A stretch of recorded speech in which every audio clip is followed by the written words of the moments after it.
Hello everyone, मैं CA Rakesh Kalra, आपका प्यारा दोस्त, आपका एजुकेटर, आपके लिए एक छोटी सी स्ट्रेटेजी और जानकारी लेकर आया हूं। सीए फाउंडेशन, कैसे आप सितंबर अटेम्प्ट की तैयारी करेंगे और कैसे आप बढ़िया से पेपर के अंदर अच्छे से अच्छे 70 टू 90 मार्क्स गैदर कर सकते हैं। बहुत प्यारी स्ट्रेटेजी है। जरा ध्यान से देखिएगा, आपके पास ये स्ट्रेटेजी अभी तक कुछ नहीं पढ़ा तो भी ये स्ट्रेटेजी फॉलो करो। सबसे पहला टारगेट पता है क्या करो? अपना कोर्स का ना एक डिटरमाइन डेट बना लो। देखो, टाइम कम मिला था, सितंबर अटेम्प्ट और जून अटेम्प्ट में सिर्फ 3 महीने हैं। आपको कोर्स कंप्लीट करने के लिए, सिलेबस कंप्लीट करने के लिए मेहनत करनी पड़ेगी थोड़ी-सी।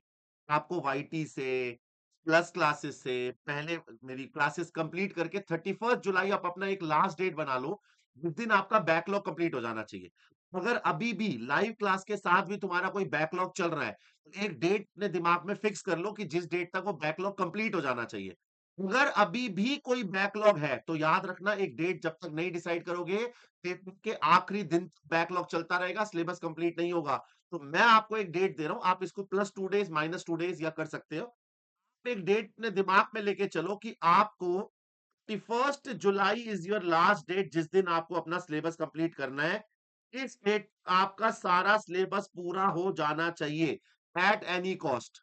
ठीक है जी। +2 डेज, -2 डेज चल जाएगा, कोई दिक्कत नहीं है। बट आप अपनी डेट फिक्स कर लीजिए कि इस डेट तक मैं अपना सारा सिलेबस कंप्लीट कर लूंगा। ठीक है जी। सबसे पहला टारगेट ये है कि जब तक सिलेबस लास्ट डेट नहीं होगी, देखो, टारगेट ना कोई आपको देने नहीं आएगा।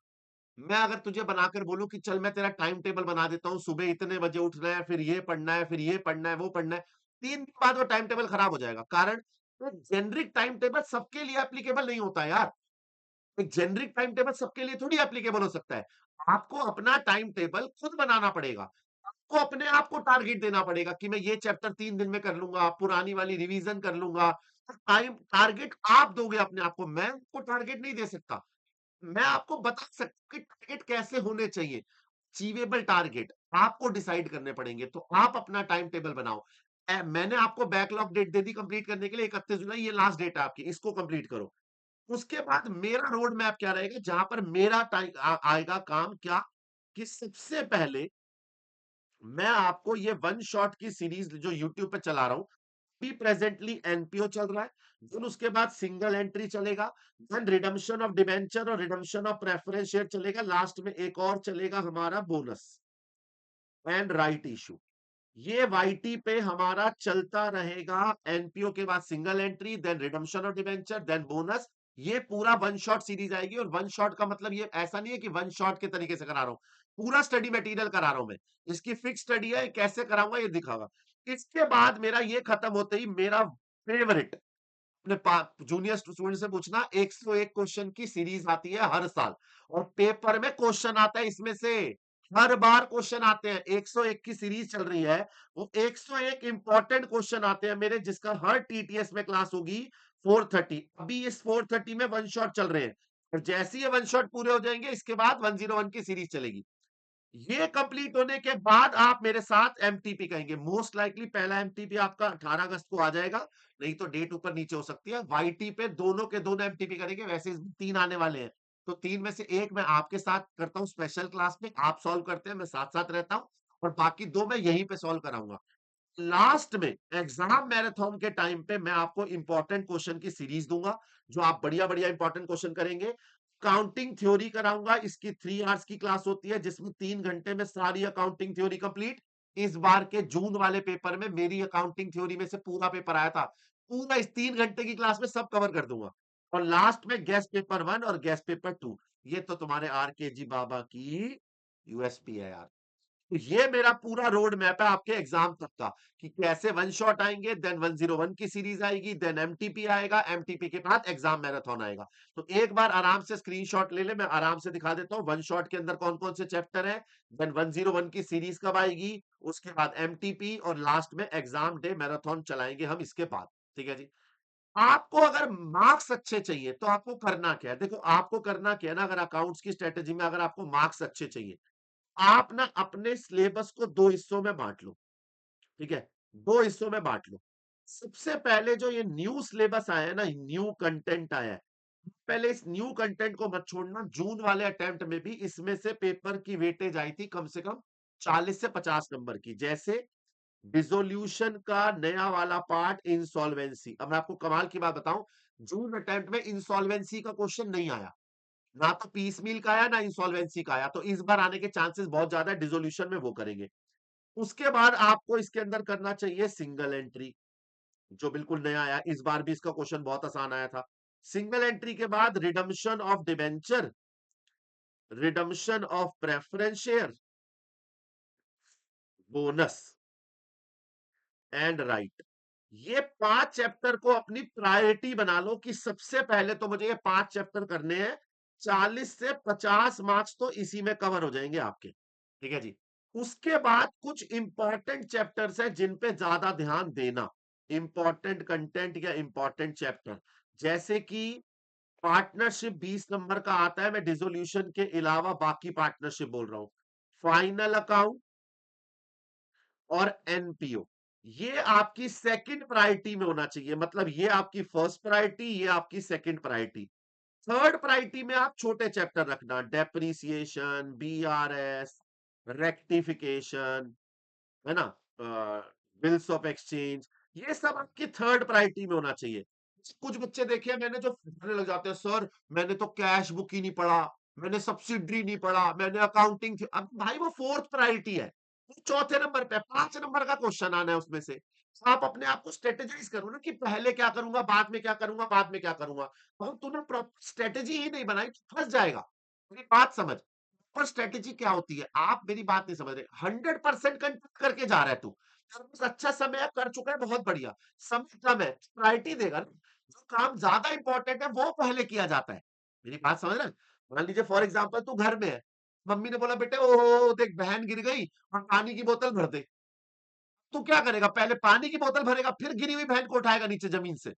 नहीं ना, इतनी समझ है ना तेरे में कि पहले जो बहन गिर गई है जमीन पे उसे जमीन से उठाऊंगा, फिर बहन की दवाई ववाई लगाऊंगा, उसके बाद पानी की बोतल भरूंगा। इतनी समझ है ना, यही कॉमन सेंस हमें अकाउंट्स में इस्तेमाल करनी है। कि ऐसा थोड़ी है कि जो सबसे लीस्ट नंबर का पेपर आता है पहले मैं वही कर लेता हूं। नहीं जलील, ऐसा नहीं करते। आपको थोड़ा दिमाग लगाना पड़ता है कि कौन से चैप्टर ज्यादा वेटेज, उसके लिए मैं आपकी हेल्प कर रहा हूं, मैंने बना के दिया ना आपको कि कौन सी वेटेज सबसे ज्यादा आती है, पहले उसको करो, फिर सेकंड नंबर की वेटेज, फिर थर्ड नंबर की वेटेज, फिर फोर्थ नंबर की वेटेज। इसमें एक शेयर्स का चैप्टर और डाल लेना, वो भी आ जाता है 20 नंबर का, ठीक है जी। तो ये आपकी वेटेज होनी चाहिए, फोर्थ नंबर पे रखो वो अपना कैश बुक, सब्सिडरी बुक, वो हमारी जर्नल एंट्री, या वो हमारा क्या बोलते हैं उसको, काउंटिंग थ्योरी, वो सब फोर्थ कैटेगरी में डालो। ये आपकी प्राइमरी कैटेगरी होनी चाहिए जिसके अंदर आपको पता है कि भैया ये तो करने ही करने हैं, पर आएंगे वरना नहीं आएंगे। कहानी समझ में आई? मतलब आप अगर मेरी बात को ध्यान से समझ रहे हो, आपका सबसे पहला टारगेट है आप अपने आप को एंड डेट दो जिस दिन मैं अपना सारा कंटेंट कंप्लीट कर लूंगा। सॉरी मेरा थोड़ा कोल्ड है। जिस दिन आप अपना सारा कंटेंट कंप्लीट करके अपना सारा बैकलॉग निपटा लोगे, एक वो रख लो। उसके बाद आपका टारगेट क्या होना चाहिए, आप टिल एग्जाम तक मेरा रोड मैप क्या है, आप मेरे साथ ये वन शॉट करोगे, अभी से चल रहे हैं ये साथ साथ चलाते रहना, मैं कंप्लीट करूंगा। इसके बाद 101 की सीरीज आएगी, वो करो। फिर मेरे साथ एमटीपी करो और लास्ट में एग्जाम मैराथन में गेस्ट पेपर और अकाउंटिंग थ्योरी करो। सर अकाउंटिंग थ्योरी सीधा लास्ट में करेंगे क्या? हाँ, बस उतना ही करना है। मेरे 3 घंटे की 3 घंटे की वीडियो में मैं आपको सारी अकाउंटिंग थ्योरी करा दूंगा जितनी अभी तक करी है हमने, सारी जितनी कवर होती है सारी करा दूंगा। उसके बाद प्रायोरिटी वाइज अपने चैप्टर को दो, न्यू कंटेंट 40 नंबर का आ रहा है पहले उसे दो, फिर partnership, final NPO and shares, और लास्ट में depreciation, BRS, rectification, bills of exchange, ये करिएगा का जी। इसके बाद मैं आपको बताता हूं सितंबर के पेपर देते समय कुछ बातों को थोड़ा सा ध्यान दो। क्या कुछ डूज एंड डोंट्स है? डूज क्या, फोकस करो न्यू एड ऑन चैप्टर पे, काउंटिंग थ्योरी ट्रू फॉल्स पे फोकस करो, प्रॉपर टाइम टेबल बना लो अपना। टाइम टेबल मैं नहीं बनाऊंगा, आप बनाओगे टाइम टेबल। रिवाइज करो important question, PYQ chapter wise PYQ कर लो, बहुत बढ़िया, ठीक है जी। चीजों का थोड़ा सा ध्यान रखना, एक तो ये सेल्फ डाउट और प्रोकास्टिनेशन मत करना, इसमें मैं बार बार बात कर चुका हूं। हाय मेरा ये नहीं हुआ, हाय मेरा वो नहीं हुआ, हाय उसको वो आता है मुझे नहीं आता, हाय उस ग्रुप के अंदर बच्चे डाउट पूछ रहे मैं तो पूछ ही नहीं पा रहा, हाय हाय मत बचाना। ये प्रोकास्टिनेशन, ये ओवर थिंकिंग और ये सेल्फ डाउट को कहीं पहुंचाएंगे नहीं, उल्टा जहां हो ना वहां से भी नीचे लेकर आ जाएंगे। ये 3 चीजें ऐसी हैं जो आपको कभी ऊपर नहीं जाने देंगी, उल्टा जहां हो वहां से नीचे गिराएंगी। तो याद रखना इन सब चीजों पे थोड़ा-सा ध्यान मत देना। बाकियों का क्या हो गया, हमारा नहीं हुआ, सर मेरा क्या होगा? सर मेरे को तो डाउट ही नहीं, अबे तो अच्छी बात है ना तेरे को डाउट नहीं आते तो, है ना? अच्छी बात है। और अगर तुझे लग रहा है कि हाँ डाउट है मैं पूछ नहीं पाता, this is different problem. Sir मेरे को डाउट नहीं आ रहे और मैं पूछ नहीं पा रहा, ये 2 अलग-अलग बातें हैं। अगर तुझे डाउट नहीं आ रहे तो तू अच्छा है। डाउट आ रहे और पूछ नहीं पा रहे तो इस पे काम करना पड़ेगा तेरे को। मेरी बात समझ रहा है?